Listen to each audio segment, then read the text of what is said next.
ജീവിതത്തിലെ വിജയരഹസ്യം. ജീവിതത്തെക്കുറിച്ച് നമുക്കറിയാവുന്നതെല്ലാം യഥാർത്ഥത്തിൽ 1000-ൽ 1 ഭാഗം പോലും ആയിരിക്കണമെന്നില്ല.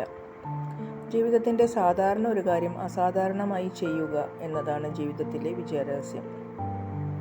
വിജയത്തിലേക്കുള്ള വഴിയും പരാജയത്തിലേക്കുള്ള വഴിയും ഏതാണ്ട് തുല്യദൈർഘ്യമായിരിക്കും.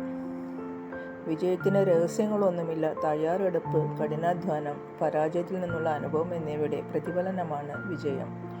എന്തെങ്കിലും ആരംഭിക്കുന്നതിന് മികച്ചവരാകണമെന്നില്ല. മികച്ചവരാകാൻ ആരംഭിക്കുക തന്നെ വേണം. സ്വന്തം കഴിവ് തിരിച്ചറിയുകയും കഴിവിൽ ആത്മവിശ്വാസം പുലർത്തുകയും ചെയ്താൽ ഒരു മികച്ച ലോകം കെട്ടിപ്പടുക്കാൻ കഴിയും. നമുക്ക് നിയന്ത്രിക്കാൻ കഴിയാത്തതിനെക്കുറിച്ച് ആകുലപ്പെടുന്നതിന് പകരം സൃഷ്ടിക്കാൻ കഴിയുന്നതിലേക്ക് നമ്മുടെ ഊർജം മാറ്റുക. എന്നും നിറമുള്ള സ്വപ്നങ്ങൾ സാക്ഷാത്കരിക്കട്ടെ. ഏവർക്കും ശുഭരാത്രി.